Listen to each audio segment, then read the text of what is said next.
Are you talking shift? We are.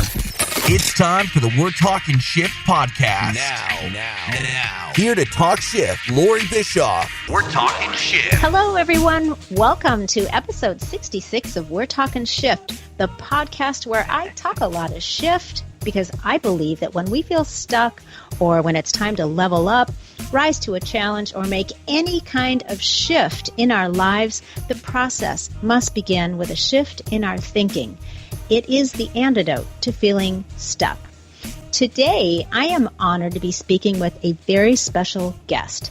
Casey Miller is the founder, director, and chief spiritual officer of the award-winning private college, Southwest Institute of Healing Arts, aka SWIHA, one of the largest providers of holistic healthcare education in this country. It offers holistic health education online and on campus. Casey is a longtime reflexologist, polarity practitioner, life coach, a toe reader. I know, that's got you raising eyebrows, right? We're going to talk to her about that later. And she is also an ordained minister. This amazing woman wears a lot of hats and can claim many titles, but the one that she chooses to use the most is Instrument of Spirit. How beautiful is that? Now, Casey has been nominated for numerous awards and even interviewed on CNN to discuss the amazing and, yes, rather curious art of toe reading. She's one of the gifted speakers at many of the Celebrate Your Life events where hundreds of people stand in lines for hours to get their toes read by her. I'm really curious about having her share this with you guys because I know a lot of people are familiar with palm reading, but not many are familiar with the art of toe reading, so that's going to be fun. Casey was featured on MTV's #1 dating reality program, Next, and has been on numerous news and radio programs throughout the country. I first met Casey in 2008 as a student attending SWIHA. I first learned of the profession of life coaching in 2007, and I knew instantly that it was for me. So after searching a variety of schools and training facilities, I landed on SWIHA for three main reasons. One, credibility. SWIHA is an award-winning, nationally accredited private holistic health college, and that meant a lot to me. Two, it is a spiritually based foundational college. I mean, that was something that I sought out because I was concerned that if I was going to be able to be doing life coaching professionally, the spiritual aspect was very important to me, and I wanted to make sure that that was woven into the curriculum. So SWIHA absolutely covered that base for me. The third reason was that the campus is located in Tempe, Arizona. So I was able to attend classes in person rather than being limited to online training, which is what I preferred at that time. So Casey has created a very unique environment at SWIHA. It's not only an award-winning learning facility with a focus on the healing arts, but it's also infused with an energy that makes it feel more like a sanctuary than a school. It's like even when you graduate and leave SWIHA, it never leaves you. And I can tell you that there are thousands of people that have that same sentiment. So I really wanted to learn more about the woman who is responsible for this very special and somewhat magical place and find out how she became the founder of a college. I mean, how does that happen? What kind of person and circumstances makes one say, I think for my next trick, I'm going to start a college. I mean, it's rather unusual. So let's find out. Casey Miller, welcome to We're Talking Shift. Well, thank you. I'm humbled. Like, to listen to that much, it's like you have to take a deep breath and like, whoa, thank you. Well, you, I know you are very humble, but you are one impressive woman. And so I'm humbled to have you on my show. So thank you. I have to tell you, and we have a lot to talk about, and I have a lot of questions for you, but I gotta tell you my very first memory of meeting you. And it was in 2008 when I was in my life coach training class, and I don't remember the topic of the class that evening, but you came in to speak to the class for a few minutes, and I recall like just this tiny sliver in time where the students, we were all sitting around on the floor in a group, and for some reason you had me stand up, you picked me, you pointed to me, and I don't know why, and you had me stand up and you asked me a question, which I don't even recall exactly what it was. Maybe it was something like, why are you here? Or, but all I remember was I responded. I gave my response. I had been a student of personal growth and spirituality for a long time. So I remember saying something about being part of the kind of this movement of the raising of consciousness of the planet or something like that. And then you said, how does it feel to have everybody seeing you and hearing you? Which was an interesting question to ask me because that was like not exactly in my comfort zone. So I responded to you, and I believe I said the words, well, it actually feels kind of delicious. And and that's what you did. You chuckled, and it was just one of those, it was a moment in time that for some reason it just really was meaningful to me, and it meant something, and I never forgot it. So anyway, thank you. And that's just where I wanted to start. It's I'm not an extrovert. I'm naturally an introvert, and I think that it's one of the points that I want to make is that you've created an environment at Sweha where people not only feel excited about expressing themselves, but you've also made it so that it's very comfortable and we feel safe in doing that. So that's I think the biggest point there, that was something that I would have been really uncomfortable doing in other circumstances, but thanks to you'll love this quote that I have that was a download, and it's this: Spirit can't use you if you insist on staying in your comfort zone. Spirit can't use you if you insist on staying in your comfort zone. And that's so oftentimes what I find is that people have a comfort zone. They would rather sit or perhaps stay with the thought that they're an introvert rather than stand and be seen. One of the life missions that I have is that no one goes unseen. In fact, we have T-shirts and we have a whole movement that says, I see you, because what we do know is that so often people don't feel seen.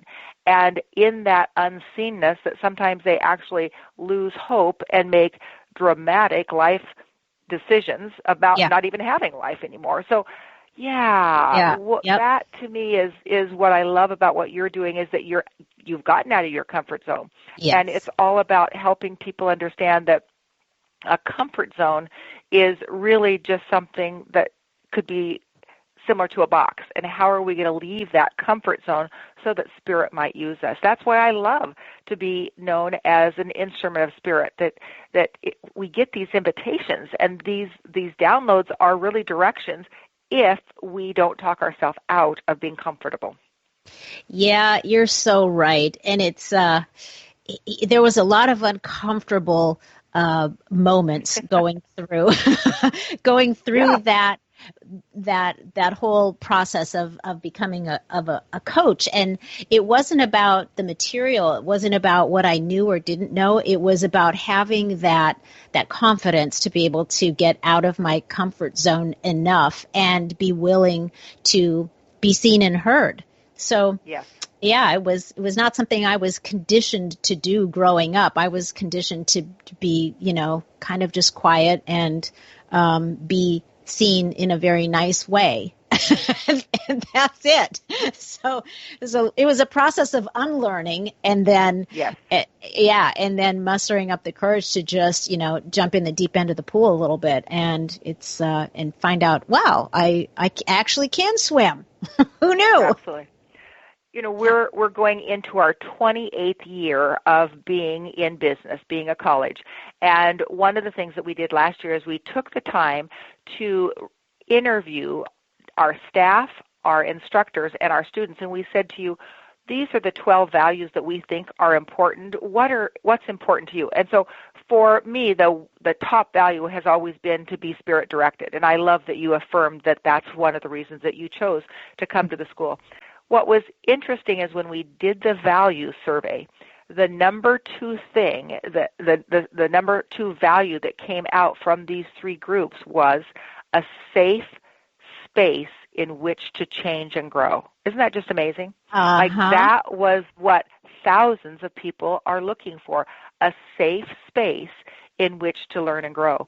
And what we teach in the life coaching program, which you've certainly mastered, is how do we create that safe, sacred space to have a conversation, to express a dream that we've maybe never expressed before. And that probably is what I've now come to realize is, wow, what if we began to have that be our goal? Let me be a safe space for someone so that they might express whatever it is that has been unexpressed.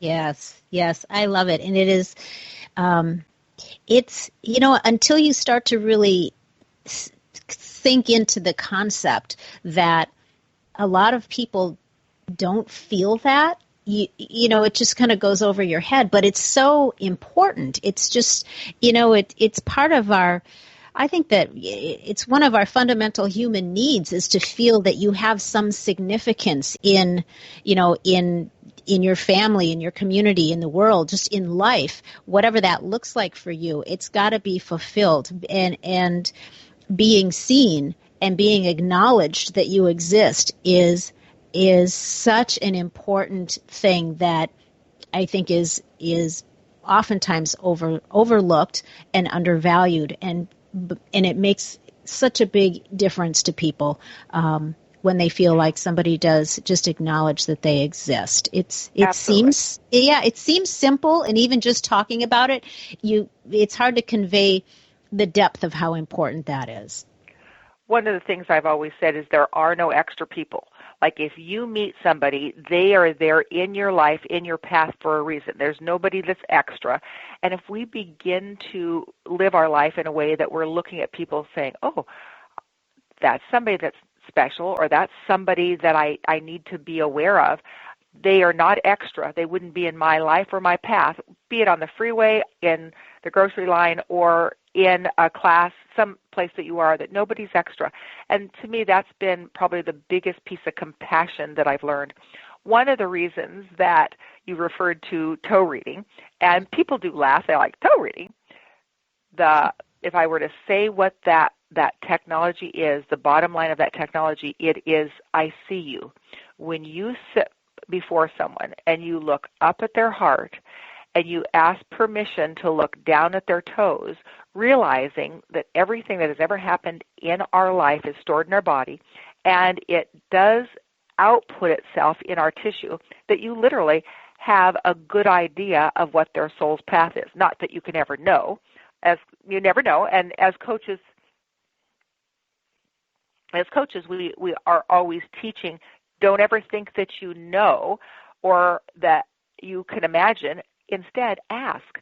So what toe reading is, it is a very metaphoric coaching tool in which we imagine that we see something that has a story attached to it, and we ask. So toe reading is a coaching technique very specifically designed to create a safe space in which someone can speak their story in a way that perhaps they've never been asked before, and be witness to what it is that they have walked.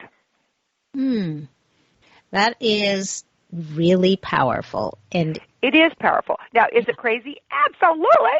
Absolutely. And this is where, if I had listened to all the people that told me it was crazy, I wouldn't have ever gone forward and put it into a book, had it translated into Japan, or had it translated into Japanese, gone to Japan, trained people over there. Part of what I believe we will all come across in our path is someone that's a naysayer. Would you agree? That somebody's going to be a naysayer. Of course. That is such a messenger. And if we think that their opinion is more important than the invitation or download that we've gotten from Spirit, we will never leave our comfort zone and do what we're here to do. So in the beginning, do you think people made fun of toe reading? You betcha.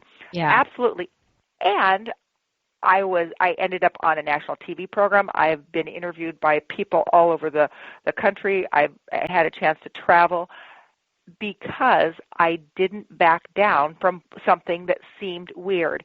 It was really interesting. You mentioned Celebrate Your Life.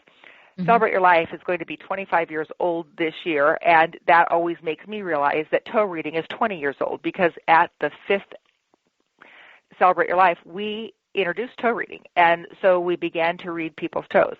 And so at the time, one of the founders of Mishka Productions, who puts on the Celebrate Your Life, said, "Oh, I want you to meet this famous author." And I'm not going to say his name because it doesn't matter.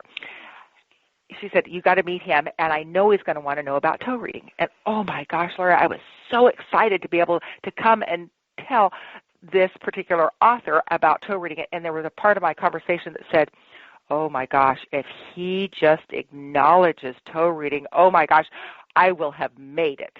Yeah.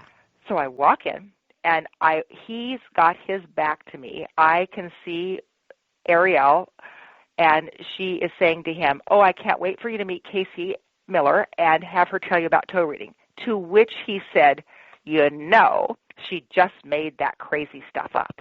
Ooh. Can you imagine what my heart did? Like, it stopped. Yeah.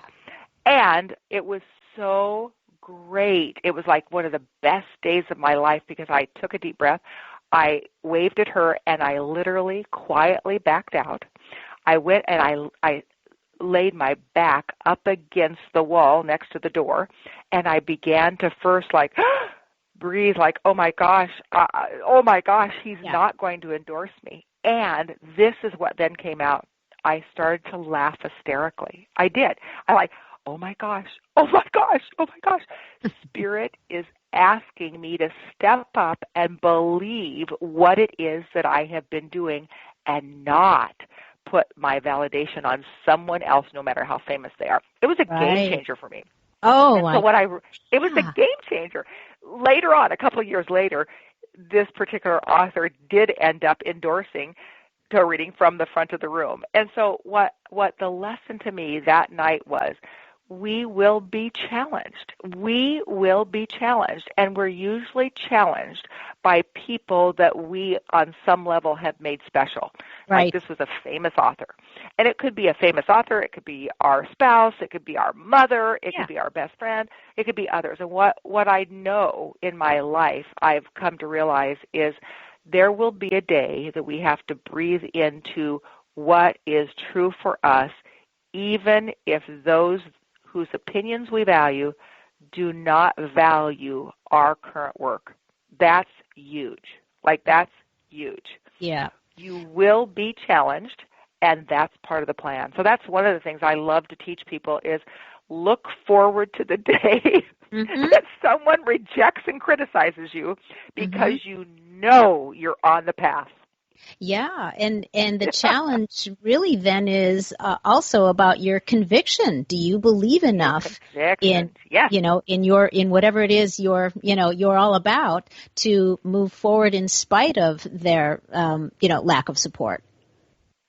Absolutely. I mean, now that I've come to understand this whole concept of that we have these sacred agreements, we sign up for certain lessons, and that Spirit reminds us little by little, if we're willing to hear, this is the next thing for you to do. When Spirit gives us an idea, it's an invitation to say yes or to ignore it. And what I know as a holistic practitioner, as a instrument of Spirit, the more we begin to get attuned to these little invitations, these little ideas, we then can walk into it, or we can walk away from it. When we walk away from it, we are never happy. There's something that itches to us. And so, I mean, you know this. This is exactly what happened to you. You felt this. It's what happens. It is the mental shift. Oh. Yeah, it is. It really is. I love that, and I'm not going to lie. My mind is racing through every person that's been at Celebrate Your Life, trying to go. Maybe it was that guy. Maybe it was that guy. I'm not going to ask you to tell me. Right, let me just say that the person that did not give me the endorsement initially is in heaven, and I oftentimes have these conversations saying, "I remember when you said this, kind sir. Thank you for being my teacher. Thank you for being my teacher." Exactly. Ooh, I think that's probably one of the most powerful affirmations I've ever learned, and that is to be able to say to anybody in my life, "Thank you for being my teacher," especially those that don't agree with me or make me really, really look at what I'm doing with my life. And so if I were to say to someone that's new on this path of self-discovery and walking their destined path, I would say this: anticipate criticism and absolutely embrace it, because everybody has a naysayer. Like, that's a part of what we get assigned to when we come to Earth. We get a naysayer, and they show up in many, many forms. And when and I agree. I've taught myself, and always remind myself that it's those people that are creating some degree of doubt or even conflict. Like you said, those are the ones that are causing you to have the opportunity to strengthen your conviction, to go to the conviction and to go to the next level and to move forward with what it is you believe in. If there's no conflict there, and then it's too easy to just stay the same. Definitely, and I'm sure, I love the name of your program, Make the Shift. It's like you've got to make that shift. And part of it is realizing that I think it all goes back to what I would call spiritual grit. Like we have to really have that grit, and that our interest and our ability is to climb the mountain of self-improvement or climb the mountain of self-discovery. And in our world here at Sweetheart, we teach grit, and the very first thing is growth mindset. Like, are you a growth mindset or are you a fixed mindset? Like, you're a growth mindset. You said that you like to search and look for things. Growth mindset is for those that are not willing to have the status quo be the rest of their life, that they're ready to grow. With growth, almost always we're going to find comes grumbling. Yeah. So I always say, that's why. Yeah, I think it's true. And sometimes the growth is really painful for some people. It is. Sometimes things just have to literally crumble down around you. That chaos must occur in order for something new to come through. And exactly, which to me is then the definition of resilient. Like if you were to say, how would you describe yourself, Casey? One of the ways I would describe myself is resilient and reliable. It's like I like to say that I'm spiritually reliable and that I'm resilient. Like if I get a no, it's like, oh, okay, that must mean not enough information or not now. Mm-hmm. That the resiliency is in some way synonymous with just my relationship with spirit. Like, let me be so related that it's not at all a personal thing. It's like, okay, that no is a redirect. That no is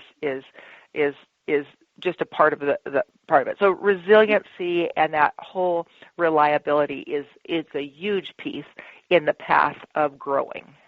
I agree. I think I believe maybe 10 or 15 episodes ago I talked about resiliency, and it is really important. It's one of the words that I use to describe myself as well. We have that in common, because if you part of that is, like you just referred to, not taking things personally. No. And if you're going to take things personally, boy, it's going to be very hard for you to be resilient, for you to get up and do the things that you want to do, that you need to do, that you are craving to do for your own personal growth and, quest for, personal mastery, whatever it is. But, right, which then, to me, the next letter in grit is I, and that can certainly stand for integrity, or for me, the word I use so often is invite. Let me just invite Spirit to be a part of my life. Let me invite you to be a part of my conversation. I love that you reach out and invite people to go to a new level.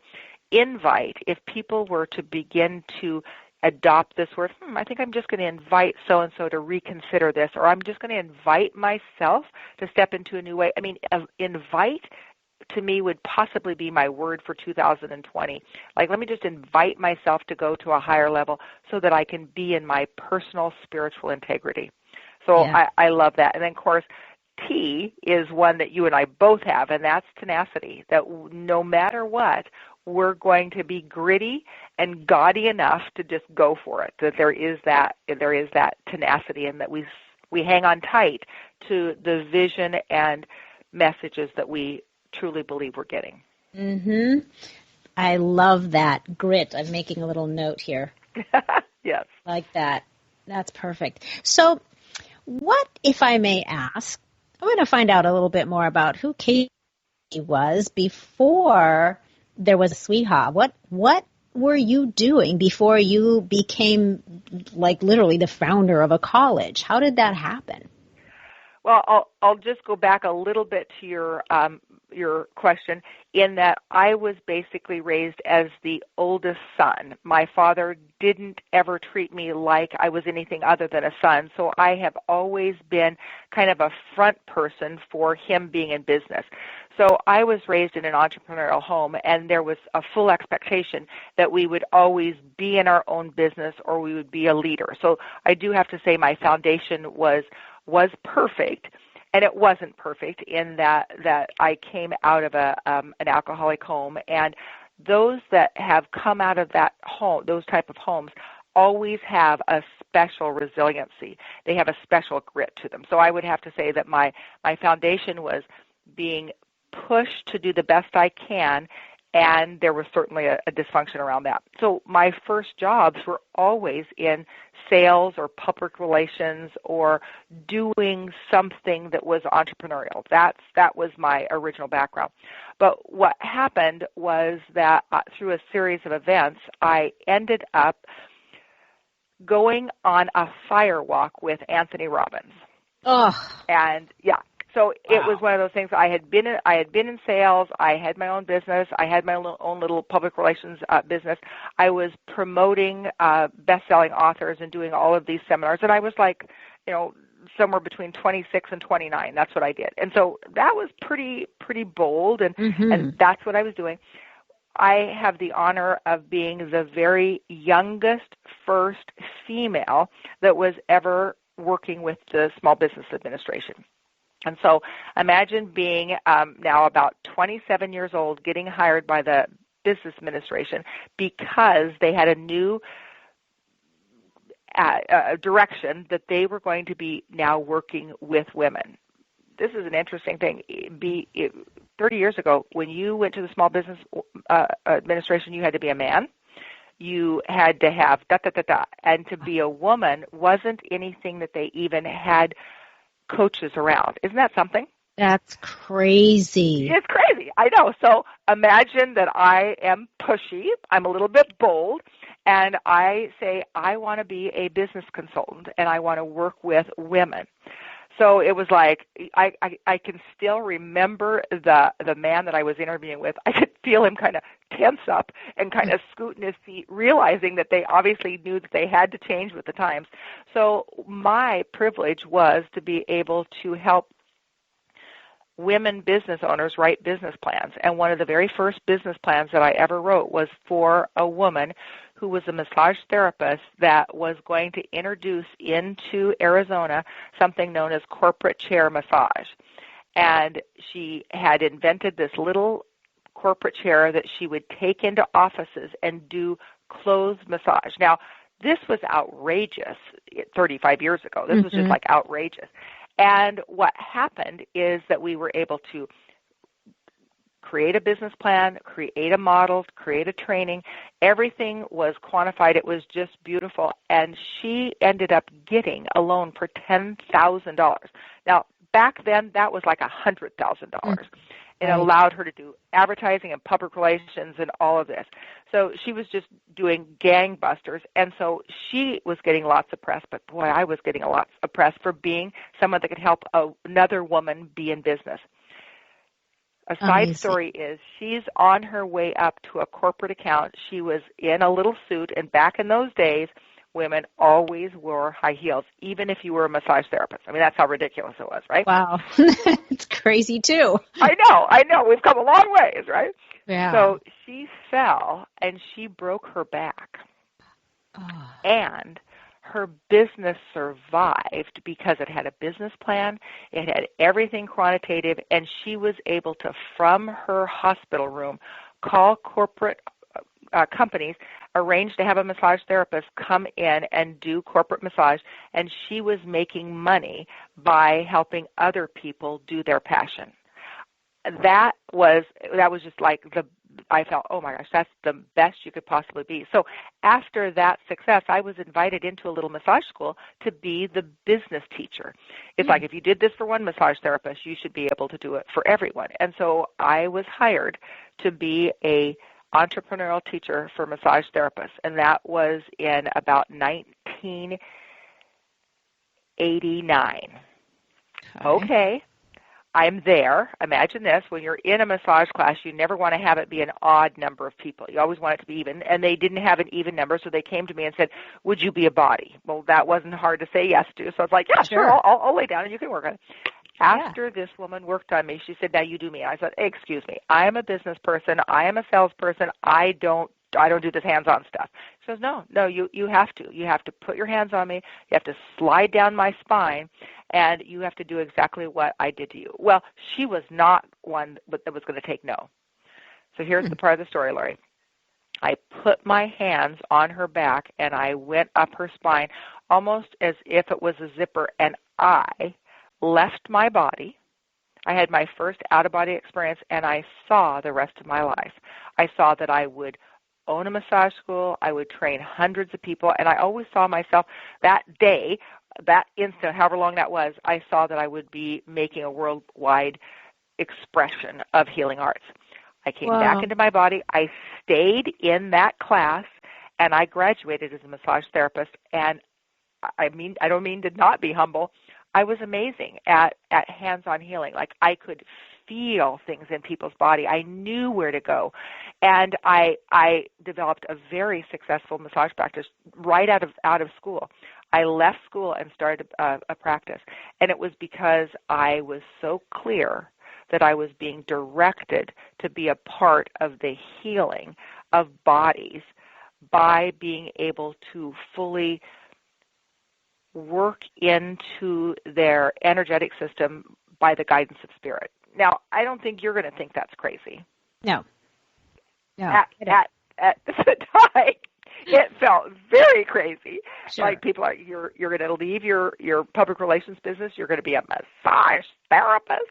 I mean, oh my God, this sounds like it might be at least one of your going rogue stories. It might have been one of my growing rogue stories. Absolutely. I tell my dad, I'm so excited. I'm going to be a massage therapist. I'm going to open a private practice. And now my dad was my best cheerleader. And so in the Christmas letter that year, he writes, I'm so proud of my daughter. She started a massage parlor, and I hope she does really well.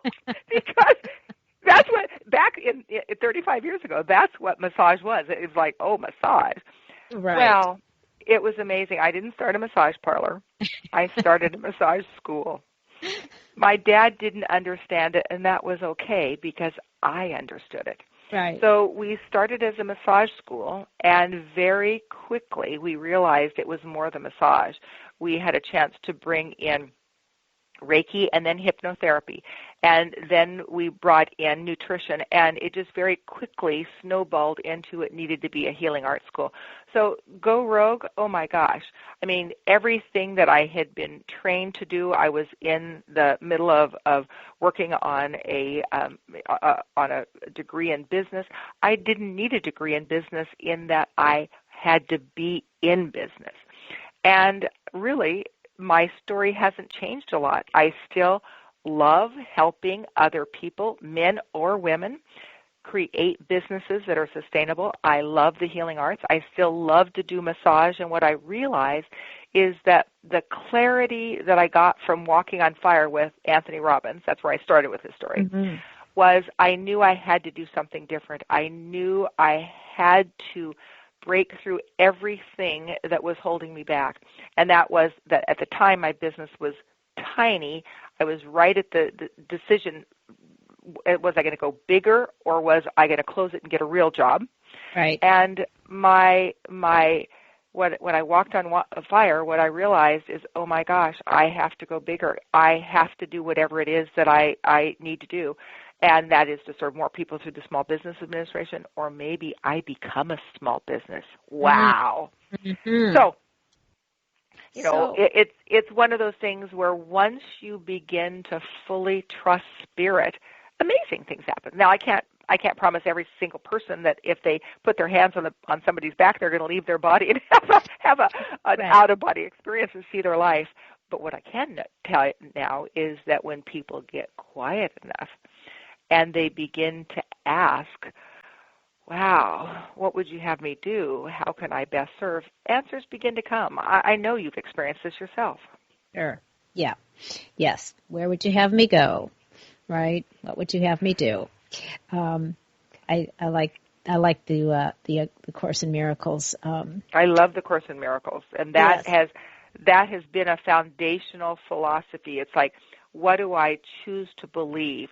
I do think that at some point we all go through a place where we'll have that dark night, and we have to look at what have I believed and what will I believe. You call it the shift. I love that. Mm-hmm. My shift came right about the same time I was starting Sweha. I found the Course in Miracles, and the Course in Miracles has created a course of miracles for my life. Mm-hmm. So fascinating. First of all, I got absolutely chills all up and down when you told me about your out-of-body experience when you first laid hands on that lady. That's amazing.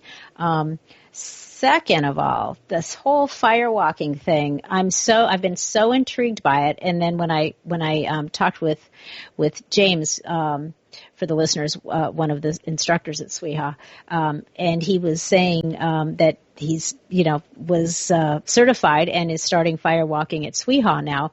And it's been on my mind to be able to at some point get back over there, get to Arizona and do the firewalking thing. And now that you've told me that you got to do it with Tony Robbins, I'm like, ooh, I'm kind of fired up again about it. Absolutely. So, in fact, it's fun because by the time this podcast plays, it will be after the fact, but the first weekend in January, we were doing a firewalk, and it's like Anthony Robbins originally inspired me. He was the business emphasis behind my change of attitude. And so when two of our life coaching instructors came to me a year ago and said, Casey, there's more. We need to do more. What could it be? And I said, well, why don't we think about both of you becoming firewalking instructors, facilitators? Why don't you go do that and bring it back to Sweha? And both James Patrick and Sharon Rose says, yeah. So part of what I think happens in business is that we get to a certain point where we have the obligation, the privilege, the honor of helping others excel. So as much as I wanted to become a firewalking facilitator myself, it's going to be better for two of our active life coaches to go and facilitate coaching. It doesn't matter if you literally walk on fire or if you're a coach that can help people walk through the fires of their mind. Of all of the programs, I'm so honored that you were a part of being an instructor here at Sweha in our life coaching program, because you see the transformation that people make when they make the commitment to get out of their comfort zone and become coaches. Yeah. Yeah, absolutely. And really, the transformation is it's so beautiful, and it also, I think what's really cool is that people realize that even if they decide that they're not going to make a living or become a full-time professional life coach, the transformation of what's happened to them personally, is completely alters how they move forward from that point on in their lives and will affect the people around them. It's such an amazing way to serve. And so when people ask me about toe reading, it's all about coaching in a way that you see people and help them move forward. In fact, I'm so excited to be able to share with you that we now have a service here at SWIHA that's called guidanceoncall.com. And it's for people that are interested in some kind of guidance, and they're interested in using a coach, an intuitive reader, or a toe reader, or a nutritional assessment as a way of forwarding their life. And so this is just something new that we're launching. And anyone that is listening, I want to just make this offer. If they go to guidanceoncall.com and just say that they have heard it from Loree's program, we'll give them a complimentary first-time coaching session at no charge, just to give them the opportunity to experience what it's like to be fully held and have compelling questions asked so that they might create more in their life. So I just appreciate the opportunity to, on your behalf as well as the school's behalf, offer people the opportunity for a complimentary life coaching session by just going to guidanceoncall.com. Okay, that's just awesome, and I will. I'll post that also in the show notes at the end. So when people pull up the podcast, they'll see that website there. Wonderful, Thank you. So the inspiration for SWIHA literally was kind of just more of an evolution thing. It wasn't like you woke up one morning with this like Shazam, I need to start a college. It was kind of just one step and then the next step, and it just sort of evolved into that. Is that it was? I mean, I was working by that time. Obviously, I was working for a massage college. I had my private practice, and what the kind of the bottom line was, I had gotten married. And my husband and I were on this little mini vacation, and I said, I just feel like Spirit is telling me to do massage a different way, because I went to a school that was strictly Western. There was no spirit. You could not talk about anything energetic. It was run by an old German doctor that, it was massage, it's muscle. There was no dimension to it. And so my new husband says to me, well, what would it take to start a college? And I said, I don't know, like probably $3,000 you'd have to pay the first month's rent and your deposit. He writes me out a check for $3,000, and I go and rent a 2-room little place.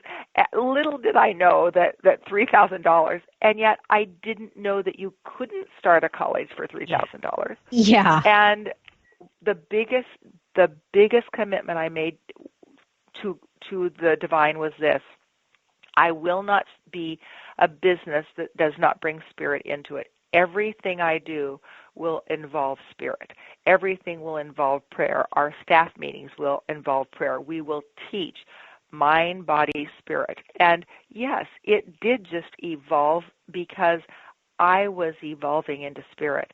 So yes, I to this day I thank my husband for loaning me $3,000, and I always say to him, and I have paid you that back. Yeah, that's awesome. And what did I start SWIHA on? I started on faith. It's like I knew very clearly that I was being asked to do something different. Now, I haven't always known everything to do. One thing I do know is that if you don't know, ask someone else, invite them to partner with you, invite them to coach you. I can't even tell you how many times I went to different people and saying, I don't know how to do this. Could you coach me? Mm-hmm. I'm not sure how to do it. And I say that to new entrepreneurs. If you don't know how to do something, invite someone to coach you or partner with you. Yeah. And that's how you really begin to grow and get momentum in your life. Right. Yeah. There's nothing wrong with seeking out support and help, especially because we can't all be really, brilliant at every single aspect of our business. Very few of us are. We have our strengths, and the things that aren't, it just is logical to seek out, the help from people that do have strengths in the areas where we don't. And everybody wins, and we create something amazing. Yeah. We always say that a good coach has a coach, a good business person has a coach. Mm-hmm. So it's like sometimes we get in our own way and we can't see out of what we have created as a paradigm. So that's one of the reasons that I just love as a coach. I have a coach. My guess is that at one time or another you've had a coach. Mm-hmm. Absolutely. And so it's like coaches have coaches, entrepreneurs have coaches, successful people use guidance. They use other people to help guide them. They call on the divine to guide them. It's all about the willingness to show up as an instrument of spirit. Yeah. So that brings me to my next question. When or how did your spiritual path begin? Like, who were your favorite mentors or spiritual teachers or authors? What grabbed you, and when did that happen for you? I don't ever not remember having a relationship with spirit. This is a true story. I tell it, and it sounds a little outrageous, but it's so true. My first memory is when I was standing in a crib looking up at the ceiling, and this is what I said: "Are you kidding me? We have to do this again?" That's awesome. And it's funny because we have a wonderful hypnotherapist named Linda Bennett, and she's even taken me into a past life, and she goes, "Yep, that was your first life. You were." And so I've never not known spirit. So all along my life, I've been very involved with Sunday school. My father, no matter what he did on Saturday night, we were in church on Sunday morning, and it's like I was involved with Sunday school and Bible school and all of that. So I never didn't know that. I loved going to all sorts of churches. From the time that I was in high school, I would always wander through different schools. So I say that I've tried everything. Mm-hmm. And the turning point for me was when I hit a bottom, and I needed a miracle, and I found A Course in Miracles, and that's been the foundation for the longest part of my life. And so out of Course in Miracles, I studied in the Unity tradition, and just have studied everything. Like, I love the Yoga Sutras, and I love Course in Miracles. I've done study groups for, now this is my third year. I'm going into my fourth year of every day posting either about the Yoga Sutras or about A Course in Miracles. This year, I have a new piece of work that is combining A Course in Miracles and correlating it with the Yoga Sutras. And in fact, I'm so excited. In just a few weeks, I'm leaving for India to go and study the Yoga Sutras at the foot of Amrit Desai, which was one of the original yogis that brought yoga to America. And I have the great privilege of going and sitting at his feet to be a student so that I might better understand how the Yoga Sutras really reflect today's wisdom, and how does that correlate with A Course in Miracles. Mm-hmm. That is fascinating. Oh, that's going to be an amazing experience. It's going to be an amazing experience. It is. Excited for you. And, and that is an interesting thing. What you say about how it correlates with the Course in Miracles. I have found so much of that in the different spiritual teachings that I've been able to dive into in my life, that the core, even though there's a lot of different words and phrases and ways of saying things, it seems like there is definitely a common thread in the fundamentals of just about everything. It's absolutely. Yeah. The fundamentals boil down to be still, invite spirit, and return to your sanity. That we all get in our crazy humanity, and that part of the prayer is be still enough to allow sanity to become present so that you might be in the presence of the divine. To me, that's the summary of whatever religion that you are involved with. Be still and know. Mm-hmm. That's a pretty good summary right there. Yeah. Yes. Really. Yes. So you don't have like one favorite spiritual teacher or author that other than I don't, because I have such a personal relationship with the divine. I just finished 10 weeks of Kriya Yoga, which is a very intense meditation and breath work. And what for me, my guru is the Christ. I have a picture in my meditation room of Jesus sitting and meditating. And so my teacher is what I understand my guru to be. I call it the Christ. Mm-hmm. I don't think that there was just one master teacher. I do resonate most directly with the Christ. And I visualize and meditate on his eye. And oftentimes that eye will morph into other teachers or other people that I can learn from. And again, I always realize that whether it's a book, whether it is a quote, even Facebook has become a place of spiritual information and inspiration. Mm-hmm. So yes, my foundation is the Christ. In the end, it's about my relationship with the divine. And I can't even tell you the amount of churches and literature. And if you saw my library, you're hoarding, Casey. And I do. I love anything.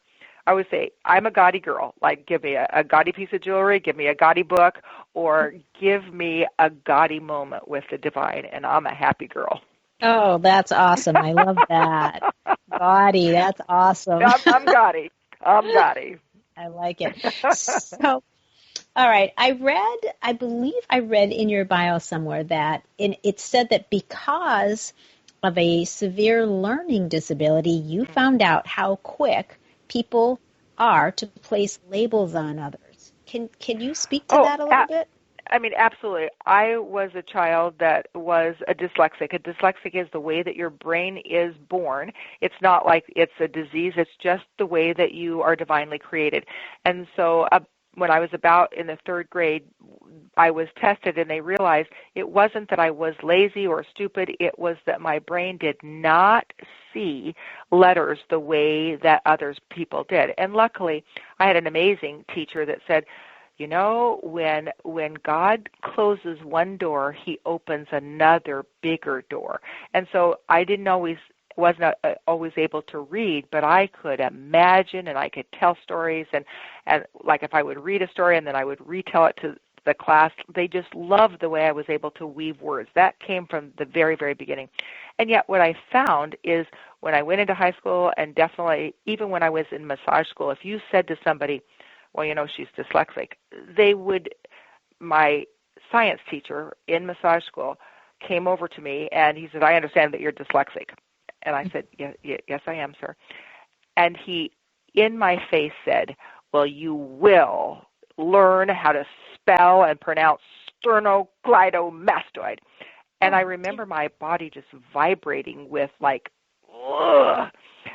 He was judging me. He was treating me as if I was deaf and dumb. And It was like, ugh. And it was amazing because, yes, I got a D in his class in anatomy.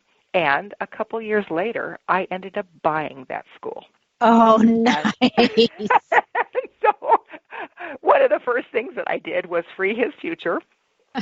Not in a bad way, but in a way where that's not the way education is. And so one of the things that for a while I had Sweeha as well as I had another college that I owned.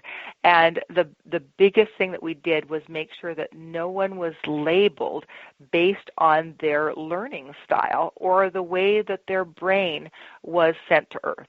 So sometimes it's hard to be a dyslexic because you don't spell well. It's so embarrassing if you make a post and there are words that are little words that are left out or whatever. One of the hardest things for me is to read in public, and yet I read ferociously. Mm-hmm. It's hard for me to read out loud. So that could stop you. Yes, people could judge you.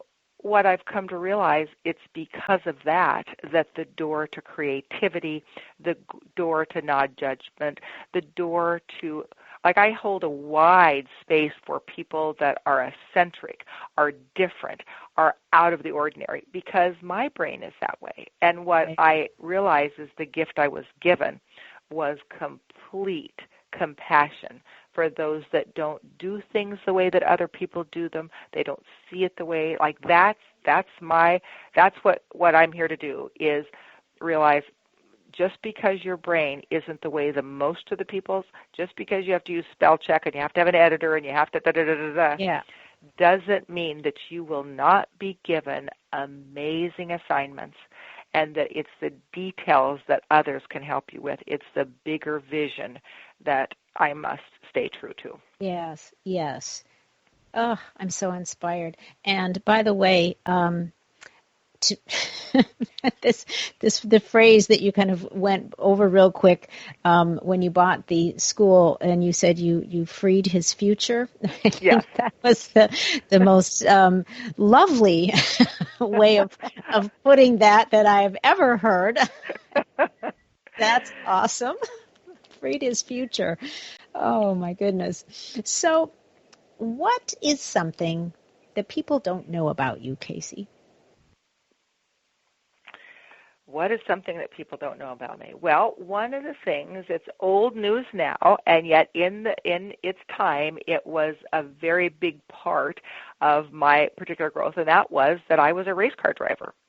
When my husband and I first married, I used to go skydiving, and I was in the era when you could skydive without a jump master. It was like in the old days, you would spend a weekend prepping, and at the end of the weekend, you would crawl out the edge of a plane, and you just fly back, and you would actually just static line skydive. So that's what I was doing when I met my husband. And he said, I'm not sure I want to do that. Why don't you come and let's race this Corvette together? So I have always had a pretty heavy foot, and he had me try his Corvette. And it was more fun than jumping out of planes. So I began to have that be my focus and decided that I would do whatever it took to be a really good race car driver. My goal was to be a race car driver and have somebody sponsor my tires. So and what I realized is the reason I was so good at race car driving was that I would walk the course, I would see the course, and I would always see myself finishing as a hot shot champion. Like, let me just be a hot shot champion. Like, that was our hot shot champion. That was our mantra. Mm-hmm. And for 2 years in a row, I was awarded the fastest woman Corvette driver in Arizona. Wow. So it was great. And let me tell you what stopped me. The third year I'm out, I am walking the course, and I hear two women behind me, and they said, she is a witch. Do you see her? Like, she's visualizing. You can hear her doing some kind of chant. I mean, oh my gosh, she is a witch. And I'm pretty sure they said witch and not bee. I wasn't sure. And maybe. I said to my husband, I don't need this. I do not need this. I have lots of other things that I could be doing. And he says, oh, don't listen to them. And I said, you know what? I am going to listen to the fact that I've been there. I've done that. I'm going to go do something else. And so I left, and when my husband went race car driving, I ended up going to yoga, and then through a series of events became a yoga teacher. So the story to that is that when you set your mind to it and you use these mental technologies that are available to us, visualizations and mantras, and we set our goal, you can accomplish almost everything, anything. And you don't have to stay and do it forever. You can go on. Now, my husband, interestingly enough, to this day, 30-some years later, still races cars. And he says, do you ever want to get back into it? It's like, no, been there, done that, got the award, want to do something different. Yeah, there are things like that you just have a passion for, but it turns out that it's not a lifelong passion. It's something that you do it, and then you feel like, okay, I've scratched that itch, I've checked that box, and feel really good about it. I'm glad I did it, and now I feel like I want to, devote my time and resources to the next thing. That's exactly right. So that's no longer on my resume. It's old enough that I retire that. What's now on my resume is that I am an amazing granny. I have 7 grandchildren, and I love being in their lives and being very alive and a little bit of a rogue granny. Like, my 2 youngest grandchildren recently said, Granny, I think we're going to get in trouble. I said, let's don't tell anyone. We probably won't get in trouble. And like you could see, they have such a wonderful mommy, and she really has them toe this very fine line. And they're like, are you kidding? You mean we could do that? And I love being that rogue granny that says, we probably can color outside of the lines.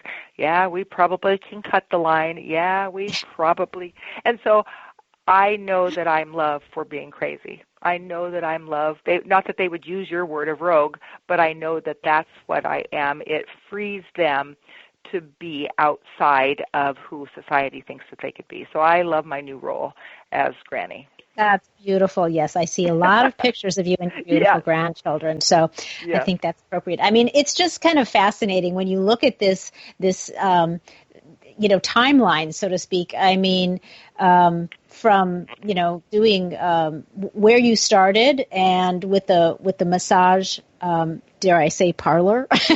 Yes, my massage parlor. Your massage parlor to race car driver, founder of a college, and now on to being a rogue granny. I mean, that's a pretty creative and delightful, varied resume. I think it's awesome. I think it's amazing. I feel blessed, and I feel so lucky that I'm very, very close with all of my siblings. I have an amazing husband. So I do know that I am blessed. There are those that, when I think about those that don't have a supportive family, they don't have a loving husband, I always pray for them because I know how blessed I am. Every day I am humbled in gratitude. And I just want to say thank you so much for the opportunity to share. I see you doing amazing things in the world, and I'm just humbled that I would have an opportunity to spend this hour with you. Oh, thank you. I have so enjoyed it. So before I ask you my last couple of things and let you go and get home to your maybe your grandchildren and your wonderful husband, what's next for you? Anything else? Well, it'll be interesting. There is something percolating. Like I know there is a reason that I'm going to India. Like when I'm talking to you, I get teary, and there's something big there. I feel like there is a piece of work that I would love to publish. I would love to do that. My goal is to become one of the oldest yoga teachers in the world, so that means I can teach for a very long time yet. Mm-hmm. And what's next? Next is just a surrendering, a willingness. This is probably the first time ever in my life I didn't have a specific next. My next is to be still and know what the next is. I love that. Yeah, and it sounds like you have some. This thing going to India. Who knows what you're going to come back with? It's so exciting, and I think it is kind of cool to just be able to be in a place where you don't necessarily have a specific plan. You're just open to what Spirit has in store for you. Right. So before I ask my final question, Casey, where can people find you or find out more about you and Sweha? Are there some social media sites or websites you'd like to share?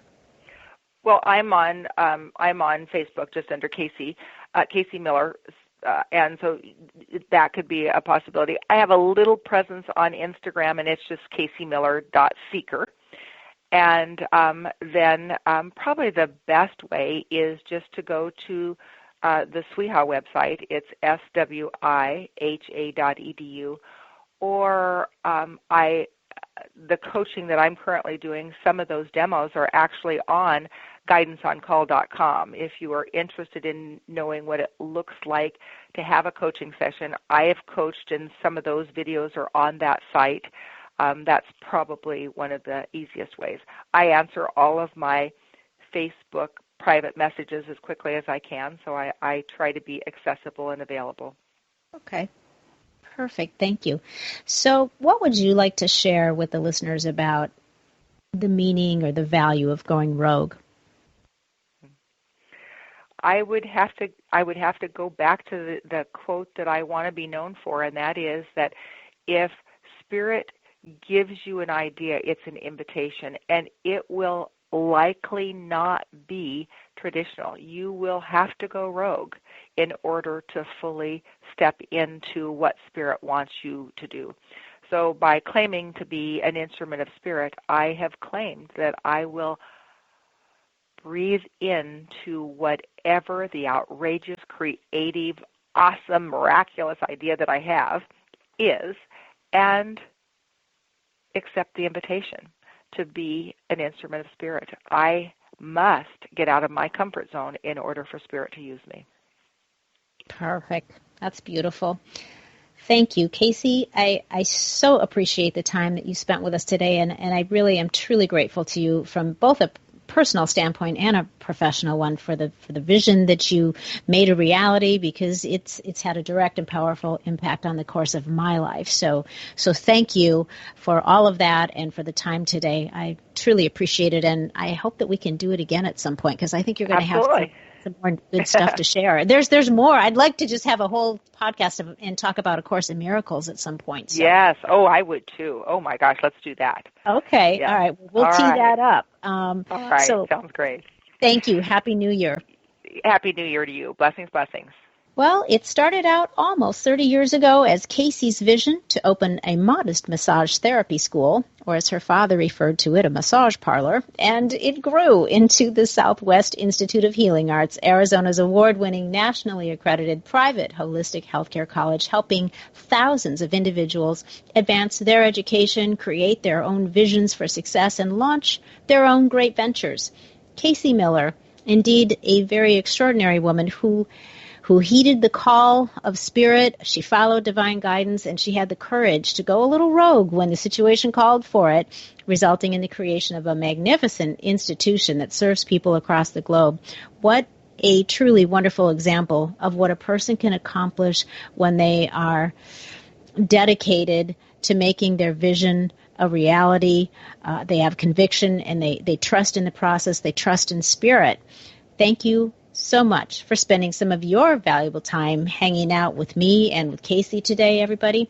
Please make sure to subscribe if you haven't already, and if you like what you heard, it would mean a lot to me if you would hit some stars and give me a rating. Believe it or not, the consciousness of humanity really is rising. I know it doesn't seem like that when you turn on the news, but it is. It's shifting for the better, and we all have a part to play.